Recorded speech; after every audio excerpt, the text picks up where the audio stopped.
Frequency Matters, the RF and Microwave Update Series.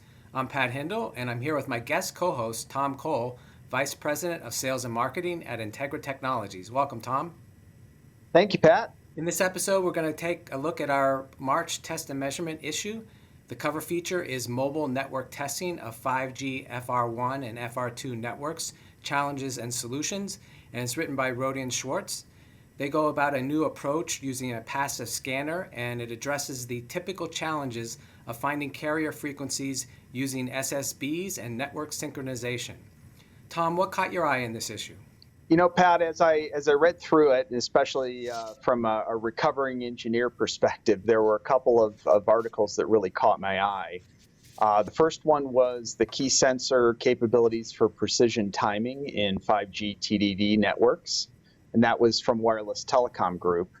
And the other I thought was notable was the faster EMC compliance testing with accelerated time domain scan that was done by Keysight.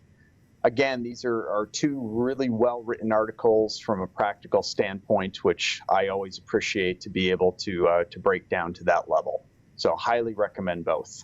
And so for products, we had features on PCIe digitizer cards from Spectrum Instrumentation, noise sources from Aravant, and real-time spectrum analyzer for field testing from Exvo. And then for tech briefs, we had 28 gigahertz up and down converters from Tamagawa Electronics and 10 megahertz OCXOs from Morion, so a lot on the product side. This week, we had two special guests join us from mmWave to talk about the latest developments in the millimeter wave market. I talked with Abhishek Kapoor, Vice President of Sales, and Pete Moosbrugger, Vice President of Advanced Antenna Technology. So let's take a look at a clip from that interview now. You mentioned the Gen 4 family. Can you tell us anything more about that? You know, what is unique about them compared to other things on the market? Sure, Pat. So we are very excited to announce the release of our Gen 4 family. So we announced that last month, and we are starting with the first set of ICs in 24 to 30 gigahertz. But this new generation actually builds on the 3 generations of ICs that mmWave has already delivered and is being used in the market as the trusted silicon IC for millimeter wave 5G solutions. What Gen 4 does is pretty revolutionary, and there are 4 major improvements at a high level that we offer in these parts. Number one, these ICs offer a unique combination of industry's highest power efficiency and linear power. So there are a lot of ICs that offer good DC-PHY efficiency. There are ICs that offer good high linear power. But what is unique truly about these ICs is the combination of highest linear power and DC power efficiency that we are able to bring to the market, which essentially translates to fewer number of ICs, smaller radios, lower cost radios. So it was great to catch up with the folks from mmWave who are now releasing their 4th generation of millimeter wave products. For the full interview, you can go to videos.microwavejournal.com.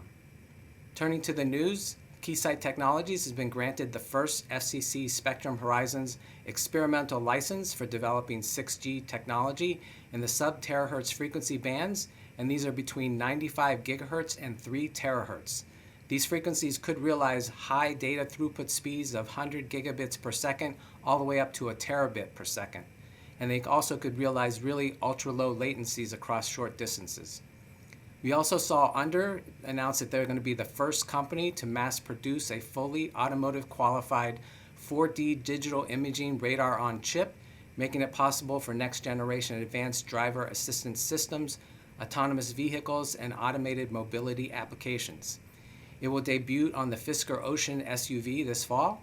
Digital radar of this type provides 16 times better resolution, 24 times more power on target, and 30 times better contrast than today's analog units. So it's a huge step forward in that technology. So Tom, what did you see on the aerospace and defense side for news? So Pat, a couple of really exciting pieces of aerospace and defense news. The first is that BAE System has launched its versatile new Storm EW modules. And these really provide customized state-of-the-art offensive and defensive EW mission systems for combat platforms for both US and allied fleets. What's really notable about these modules is they have a common core hardware architecture with a software-defined overlay.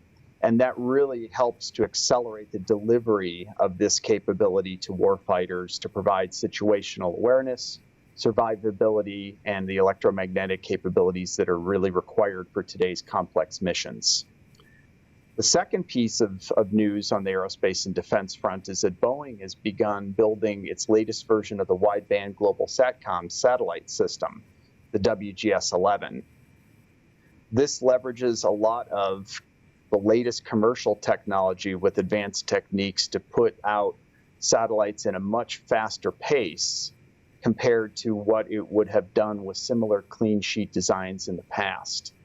So what's notable about the technology is that it's an evolution in the phased array space, where this system is capable of generating hundreds of electronically steered beams simultaneously.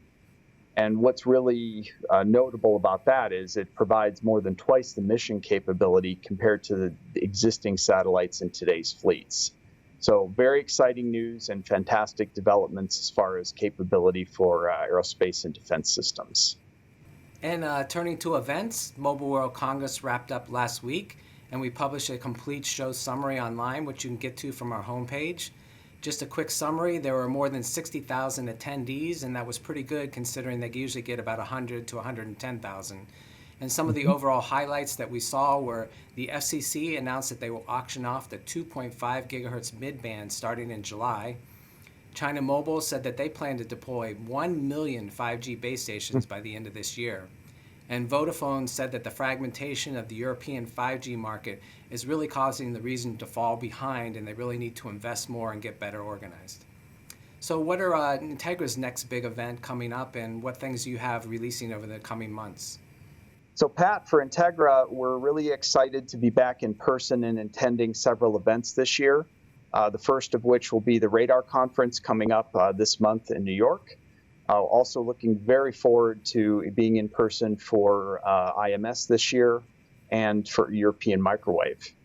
Integra is going to be demonstrating our world record-setting 100-volt RF GaN on SiC, introducing a new 4.5 kilowatt single package transistor for IFF applications, and continuing to help redefine architectures and what's possible utilizing our 100-volt GaN.